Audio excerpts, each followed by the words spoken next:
शांति। बाबा good morning. आज बाबा के 13 फरवरी 2025 के महावाक्य हैं। बाबा ने सार में कहा, मीठे बच्चे, बाप जो है जैसा है उसे यथार्थ रीति जानकर याद करना, यही मुख्य बात है। मनुष्यों को ये बात बहुत युक्ति से समझानी है। बाबा ने प्रश्न पूछा, सारे यूनिवर्स के लिए कौन सी पढ़ाई है जो यहाँ ही तुम पढ़ते हो? फिर बाबा ने उत्तर में कहा, सारे यूनिवर्स के लिए यही पढ़ाई है कि तुम सब आत्मा हो। आत्मा समझकर बाप को याद करो तो पावन बन जाएंगे। सारे यूनिवर्स का जो बाप है वो एक ही बार आते हैं सबको पावन बनाने। वही रचता और रचना की नॉलेज देते हैं, इसलिए वास्तव में ये एक ही यूनिवर्सिटी है। ये बात बच्चों को स्पष्ट करके समझानी है। ओम शांति। भगवान उवाच। अब ये तो रूहानी बच्चे समझते हैं कि भगवान कौन है। भारत में कोई भी यथार्थ रीति जानते नहीं है। कहते भी हैं मैं जो हूँ जैसा हूँ, मुझे यथार्थ रीति कोई नहीं जानते। तुम्हारे में भी नंबरवार हैं, नंबरवार पुरुषार्थ अनुसार जानते हैं। भले यहाँ रहते हैं परंतु यथार्थ रीति से नहीं जानते हैं। यथार्थ रीति जानकर और बाप को याद करना ये बड़ी मुश्किलात है। भले बच्चे कहते हैं कि बहुत सहज है, परंतु मैं जो हूँ मुझे निरंतर बाप को याद करना है। बुद्धि में ये युक्ति रहती है। मैं आत्मा बहुत छोटा हूँ। हमारा बाबा भी बिंदी छोटा है। आधा कल्प तो भगवान का कोई नाम भी नहीं लेते हैं।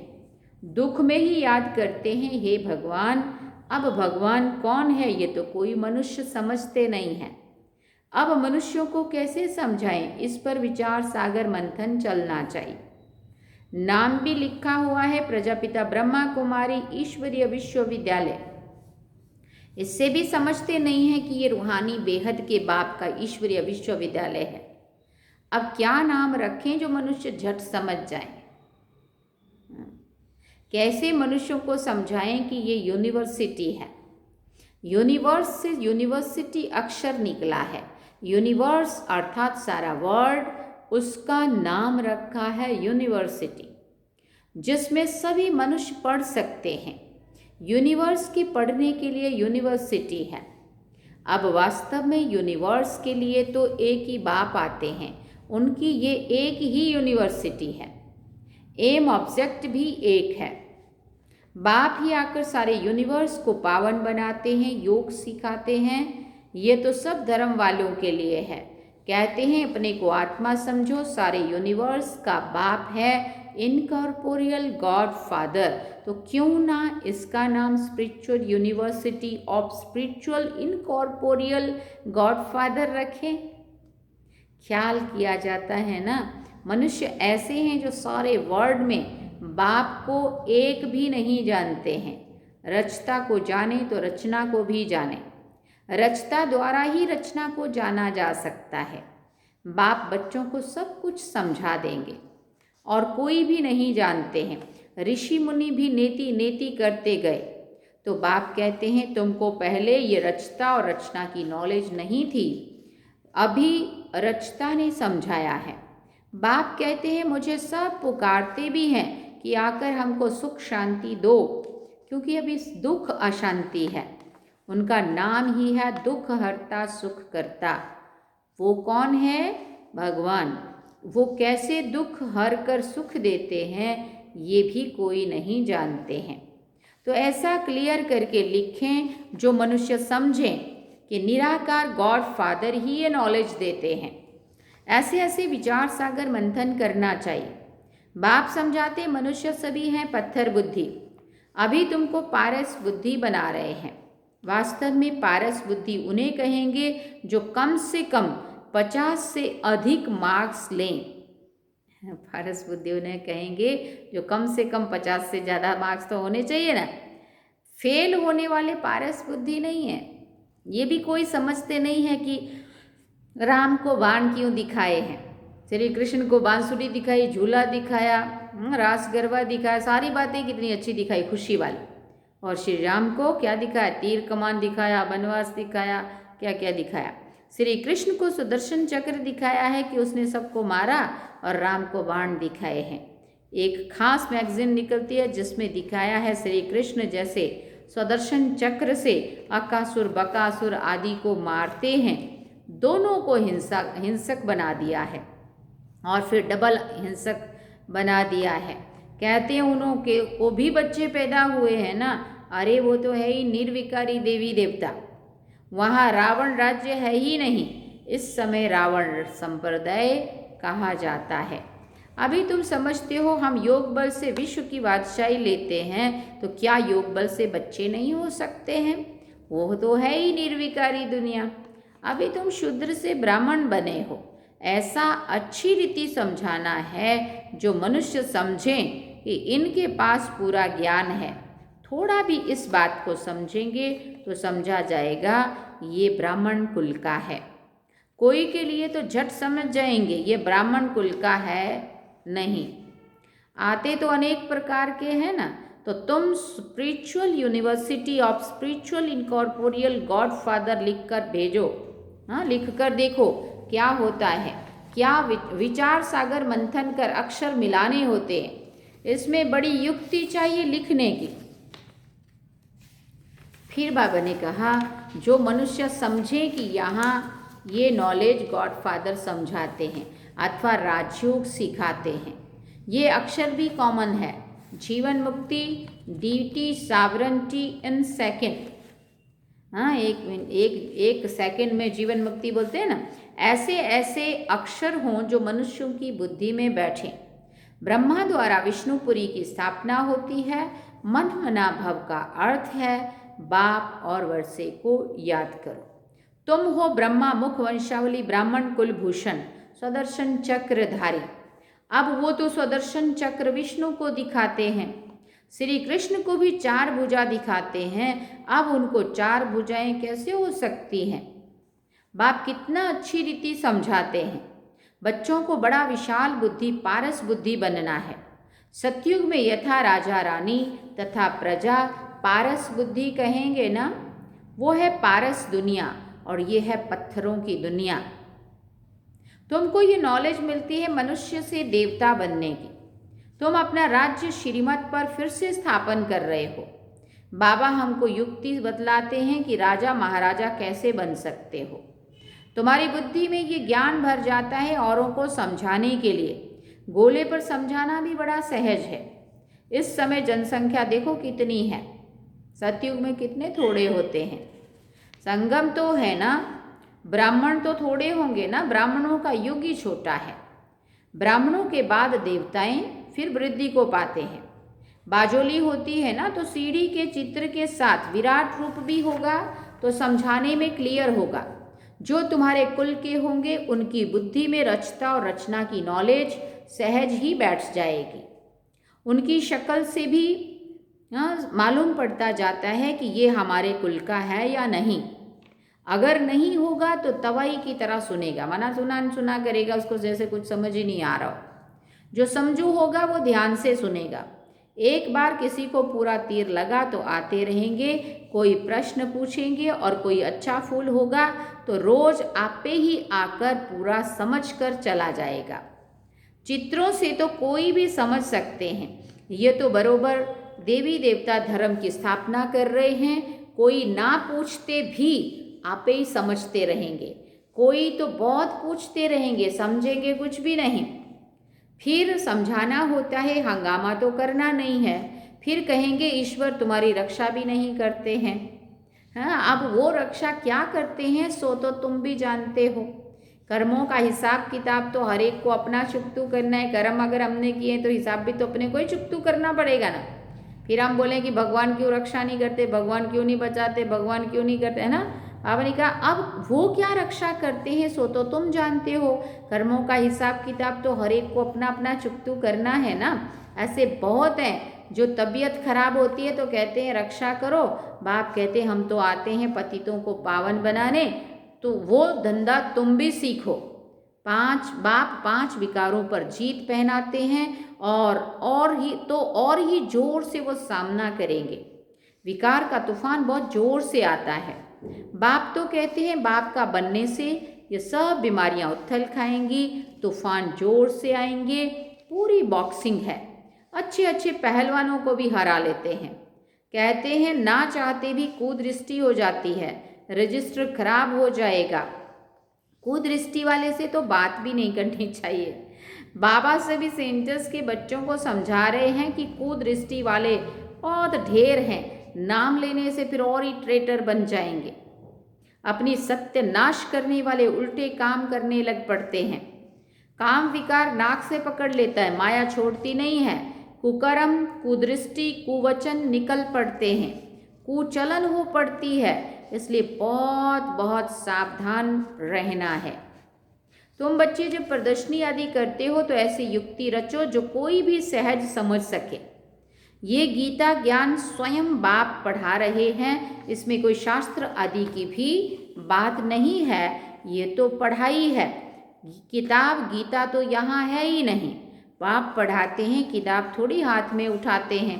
अब बाबा जब मुरली चलाते हैं तो बाबा थोड़ी कोई बुक में से पढ़ के सुनाते हैं। कितने 8-8 घंटे हम बाबा के सामने बैठे होते थे। ज्ञान सागर है, ज्ञान सागर। शिव बाबा, ब्रह्मा बाबा और दादी के मुख से कैसे उनकी बातें नेचुरल निकलती है। तो बाबा कहते ये फिर गीता नाम कहाँ से आया? ये सब धर्म शास्त्र बाद में बनते हैं।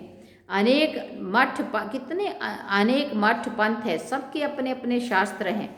टाल टालियाँ जो भी है, छोटे छोटे मठ पंथ, उनके भी शास्त्र आदि अपने अपने हैं। वो तो हो गए सब बाल बच्चे, उनसे तो मुक्ति मिल ना सके। सर्वशास्त्र में शिरोमणि गीता गाई हुई है। गीता का भी ज्ञान सुनाने वाले होंगे ना, तो ये नॉलेज बाप ही आकर देते हैं। कोई भी शास्त्र आदि हाथ में थोड़ी है। मैं भी शास्त्र नहीं पढ़ा हूँ, तुमको भी नहीं पढ़ाते हैं। वो सीखते हैं, सिखलाते हैं। यहाँ शास्त्रों की बात नहीं है, बाप है ही नॉलेजफुल। हम तुमको सभी वेदों शास्त्रों का सार बताते हैं। फिर बाबा ने कहा मुख्य है ही 4 धर्मों के 4 धर्म शास्त्र। ब्राह्मण धर्म का कोई किताब है क्या? फिर बाबा ने पूछा। कितनी समझने की बातें हैं। ये बाप बैठ डिटेल में समझाते हैं। मनुष्य सब पत्थर बुद्धि हैं, तभी तो इतने कंगाल हैं। देवताएं थे गोल्डन एज में, वहाँ सोने के महल बनते थे, सोने की खानियाँ थी। अभी तो सच्चा सोना है ही नहीं। सारी कहानी भारत पर ही है। तुम देवी देवता पारस बुद्धि थे, विश्व पर राज्य करते थे। अभी स्मृति आई है, हम स्वर्ग के मालिक थे, फिर नरक के मालिक बने हैं, अब फिर पारस बुद्धि बनते हैं। ये ज्ञान तुम बच्चों की बुद्धि में है, जो फिर औरों को समझाना है। ड्रामानुसार पाठ चलता रहता है, जो टाइम पास होता है सो एक्यूरेट, फिर भी पुरुषार्थ तो कराएंगे ना। जिन बच्चों को नशा है कि स्वयं भगवान इनको हेवन का मालिक बनाने के लिए पुरुषार्थ कराते हैं, उनकी शक्ल बड़ी फर्स्ट क्लास खुशनुमा रहती है। बाप आते भी हैं बच्चों को पुरुषार्थ कराने प्रारब्ध के लिए, क्योंकि पुरुषार्थ के आधार पे ही प्रारब्ध बनेंगे ना। इसलिए बाबा पुरुषार्थ कराने आते हैं ताकि इनकी प्रारब्ध ऊंची बने। ये भी तुम बच्चे जानते हो, दुनिया में थोड़ी कोई जानते हैं। हेवन का मालिक बनाने भगवान पुरुषार्थ कराते हैं तो खुशी होनी चाहिए। शक्ल बड़ी फर्स्ट क्लास खुशनुमा होनी चाहिए। बाप की याद से तुम सदैव हर्षित रहेंगे। बाप को भूलने से ही मुरझाइश आती है।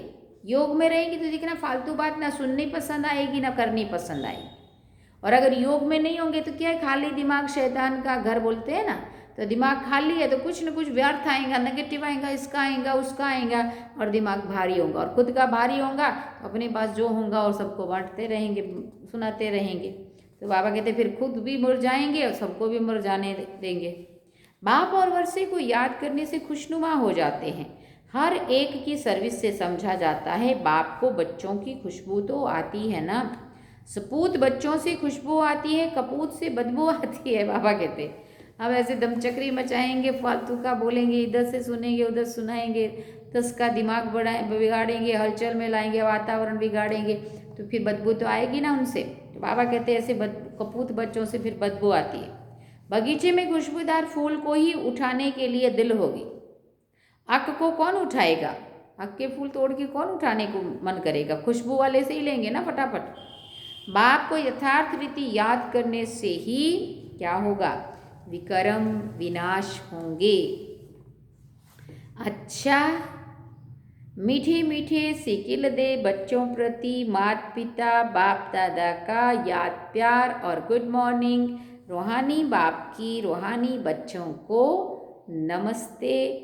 हम रूहानी बच्चों की रूहानी माता पिता बाप दादा को दिल व जान से व प्रेम से याद प्यार, गुड मॉर्निंग, नमस्ते, थैंक यू बाबा, शुक्रिया बाबा। धारणा के लिए मुख्य सार है। पहला पॉइंट, माया की बॉक्सिंग में हारना नहीं है। ध्यान रहे कभी मुख से कुवचन ना निकले, कुदृष्टि कुचलन कुकर्म ना हो जाए। माया की बॉक्सिंग में हारना नहीं है। ध्यान रहे कभी मुख से कुवचन ना निकले, कुदृष्टि कुचलन कुकर्म ना हो जाए। दूसरी बात, फर्स्ट क्लास खुशबूदार फूल बनना है। नशा रहे कि स्वयं भगवान हमको पढ़ाते हैं, बाप की याद में रहकर सदैव हर्षित रहना है, कभी मुरझाना नहीं है। बाबा की याद में रहेंगे, ज्ञान का चिंतन मंथन करेंगे, ज्ञान की ही बातें सुनेंगे सुनाएंगे, है ना, क्योंकि ज्ञान की बातें सुननी है, ज्ञान की बातें सुनानी है। और इन दृष्टि से सबका अच्छा भलाई देखना है, बुरा नहीं देखना है, दुर्गुण नहीं देखने, अच्छा ही देखनी। तो जब हम इन सभी कर्मेंद्रियों कर्मचारियों को अच्छे काम में लगाएंगे तो बाबा ने कहा तब सदा खिले हुए गुलाब की तरह रहेंगे, सदा हर्षित रहेंगे, कभी भी मुरझाएंगे नहीं। और अगर मुरझा रहे हैं तो समझो कहीं ना कहीं कुछ ना कुछ समथिंग इज गोइंग रॉन्ग, है ना। मतलब ज़रूर इन कर्मचारियों को कहीं ना कहीं उल्टे उसमें लगा। इसलिए बाबा ने संग से बचने के लिए कहा, कुसंग नहीं करना है, नहीं तो जो खुद मुरझाए होंगे वो आपको भी ऐसा ऐसा सुना के मुरझा देंगे, है ना। और जिनके पास अंदर ज्ञान योग होगा, उमंग उत्साह होगा, खुशी होगी, नशा होगा, है ना, सेवा की प्लानिंग होगी बुद्धि में, वो अच्छी बातें सुना करके हमें उमंग में लाएंगे, खुशी लाएंगे। तो ऐसा संग करना है जो खुद भी उमंग उत्साह में रहने वाला हो और हमें भी उमंग उत्साह में लाए। इसलिए बाबा ने कहा कभी भी मुरझाना नहीं है। वरदान में बाबा ने कहा चैलेंज और प्रैक्टिकल की समानता द्वारा स्वयं को पापों से सेफ रखने वाले विश्व सेवाधारी भव। चैलेंज और प्रैक्टिकल की समानता द्वारा स्वयं को पापों से सेफ रखने वाले विश्व सेवाधारी भव। आप बच्चे जो चैलेंज करते हो उस चैलेंज और प्रैक्टिकल जीवन में समानता हो, नहीं तो पुण्य आत्मा की बजाय बोझ वाली आत्मा बन जाएंगे। इस पाप और पुण्य की गति को जानकर स्वयं को सेफ रखो, क्योंकि संकल्प में भी किसी भी प्रकार की कमजोरी, व्यर्थ बोल, व्यर्थ भावना, घृणा व ईर्ष्या की भावना पाप के खाते को बढ़ाती है। इसलिए पुण्यात्मा भव के वरदान द्वारा स्वयं को सेफ रख, विश्व सेवाधारी बनो, संगठित रूप में एक मत, एक रस स्थिति का अनुभव कराओ। स्लोगन में बाबा ने कहा पवित्रता की क्षमा चारों ओर जलाओ तो बाप को सहज देख सकेंगे। पवित्रता की क्षमा चारों ओर जलाओ तो बाप को सहज देख सकेंगे। अच्छा, ओम शांति। आज का अव्यक्त इशारा है एकांत प्रिय बनो, एकता और एकाग्रता को अपनाओ। तो बाबा ने कहा प्रत्यक्षता का झंडा लहराने के पहले सिर्फ 2 शब्द हर कर्म में लाना। एक, सर्व संबंध संपर्क में आपस में एकता। अनेक संस्कार होते अनेकता में एकता और दृढ़ता, यही सफलता का साधन है। कभी कभी एकता हिल जाती है, ये करे मैं करूं नहीं। आपका स्लोगन है स्व परिवर्तन से विश्व परिवर्तन। विश्व परिवर्तन से स्व परिवर्तन नहीं, स्व परिवर्तन से विश्व परिवर्तन। अच्छा, ओम शांति। सार में बाबा ने कहा, मीठे बच्चे, बाप जो है जैसा है उसे यथार्थ रीति जानकर याद करना, ये है मुख्य बात। मनुष्यों को ये बात बहुत युक्ति से समझानी है, मनुष्यों को ये बात बहुत युक्ति से समझानी है। ओम शांति। तो ये थे बाबा के आज के महावाक्य जो हम सभी ने सुने। अब हम चलेंगे बाबा की याद में। चलिए।